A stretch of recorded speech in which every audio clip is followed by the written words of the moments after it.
जय मसीह की दोस्तों, स्वागत है आपका हमारे channel Jesus lover two M पर। आज हम एक बहुत ही महत्वपूर्ण विषय पर चर्चा करेंगे। आपने शायद यह महसूस किया हो कि जीवन में मेहनत तो बहुत करते हैं, पैसे भी कमाते हैं, लेकिन फिर भी वह हमारे पास टिकता नहीं। खर्चे इस तरह बढ़ते रहते हैं कि महीने के अंत में अक्सर हाथ खाली रह जाता है। आखिर ऐसा क्यों होता है? क्या इसके पीछे कोई गहरी आध्यात्मिक वजह हो सकती है? आज हम बाइबल की शिक्षाओं के आधार पर उन 3 महत्वपूर्ण गलतियों को समझेंगे जिनके कारण हमारे घर में पैसा नहीं ठहरता। साथ ही जानेंगे कि इन गलतियों को सुधारने के उपाय क्या हैं, क्योंकि पैसा सिर्फ एक साधन नहीं है, बल्कि ईश्वर की ओर से एक आशीर्वाद भी है, जिसे सही तरीके से प्रयोग करना आवश्यक है। तो चलिए जानते हैं कि कैसे हम इस आशीर्वाद का सही उपयोग कर सकते हैं और अपने जीवन में स्थिरता ला सकते हैं। पहली गलती, लालच और अति भौतिकवाद। बाइबल के अनुसार एक बड़ी गलती जो हमें धन की कमी में डाल देती है वो है लालच और अति भौतिकवाद। बाइबल में कहा गया है, पैसे का प्यार सभी बुराइयों की जड़ है। पहला तीमुथियुस 6 अध्याय का 10 पद। इस वाक्य में एक गहरा अर्थ छिपा है। जब हम पैसे के पीछे अंधाधुंध दौड़ते हैं और भौतिक वस्तुओं की असीम लालसा करते हैं, तो हम अपनी सीमाओं से अधिक खर्च करने लगते हैं। अक्सर देखा गया है कि लोग दूसरों की देखा देखी महंगे कपड़े, गाड़ियां और अन्य सामान खरीदने लगते हैं जिनकी उन्हें वास्तव में आवश्यकता नहीं होती। ये भौतिक वस्तुएं हमारे मन में अस्थायी खुशी लाती हैं, परंतु ये हमें आर्थिक रूप से कमजोर भी बना देती हैं। कई बार तो लोग केवल समाज में दिखावे के लिए कर्ज लेकर महंगी चीजें खरीदते हैं, जो आगे चलकर उन्हें वित्तीय संकट में डाल देती हैं। तो इसका समाधान क्या है? बाइबल में सिखाया गया है कि हमें अपने लालच पर काबू रखना चाहिए और साधारण जीवन जीना चाहिए। जो हमारे पास है उसी में संतुष्ट रहना और उसका सम्मान करना सीखें। अपने खर्चों का हिसाब रखने के लिए एक बजट बनाएं और अपने सपनों की चीजों पर खर्च करने से पहले ये सोचें कि क्या ये वास्तव में जरूरी है। इस साधारण बदलाव से आप अपने धन को सही दिशा में लगा पाएंगे।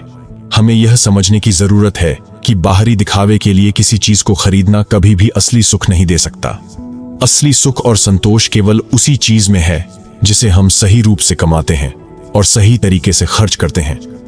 जीवन में संयम रखें ताकि आपका धन व्यर्थ न जाए। दूसरी गलती, दान न करना और गरीबों की अनदेखी करना। बाइबल हमें सिखाती है कि धन केवल हमारे व्यक्तिगत सुख और सुविधाओं के लिए नहीं होता। धन को बांटने और जरूरतमंदों की सहायता करने से हमारा धन आशीर्वाद बनता है।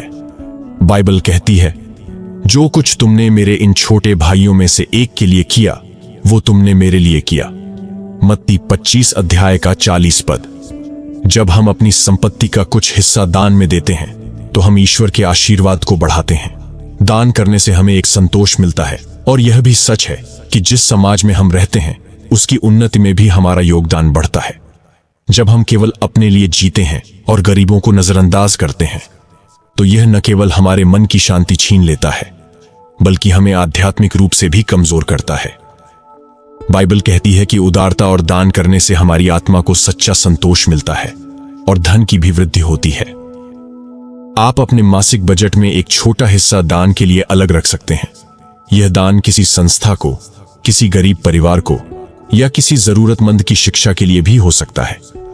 यह भी बाइबल में कहा गया है कि जब हम उदारता से देते हैं तो ईश्वर हमें और भी अधिक देता है।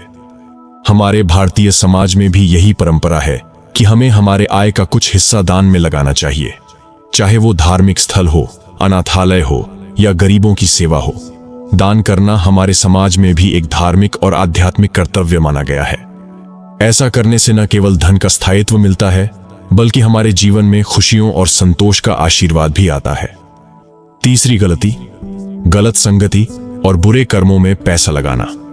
बाइबल में यह साफ कहा गया है कि जो बुद्धिमान के साथ चलता है वह भी बुद्धिमान बनता है, परंतु जो मूर्खों का साथी है वह विनाश को प्राप्त होता है।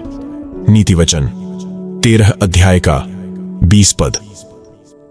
बुरी संगति का हमारे जीवन और धन पर गहरा असर पड़ता है। गलत लोगों के प्रभाव में आकर हम अक्सर अपना पैसा उन कार्यों में खर्च करने लगते हैं जो हमारे लिए हानिकारक हैं।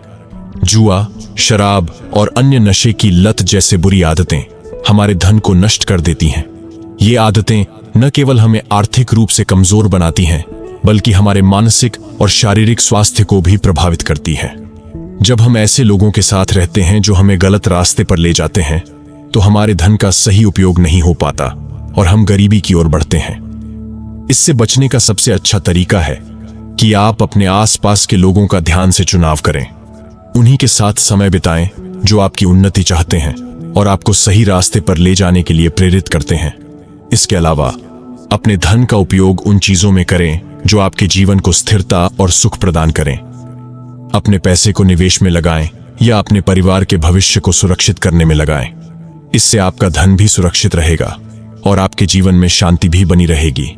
हमारे माता पिता भी हमें यही सिखाते हैं कि संगति का हमारे जीवन पर बहुत प्रभाव पड़ता है। सही संगति से हमारी सोच, हमारे कर्म और हमारे जीवन के सभी पहलुओं में सुधार होता है।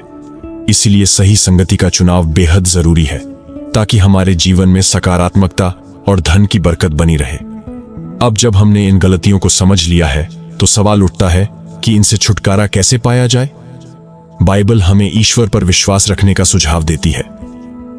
बाइबल में मत्ती 6 अध्याय का 33 पद में कहा गया है, पहले उसके राज्य और उसकी धार्मिकता की खोज करो और ये सब चीजें तुम्हें मिल जाएंगी।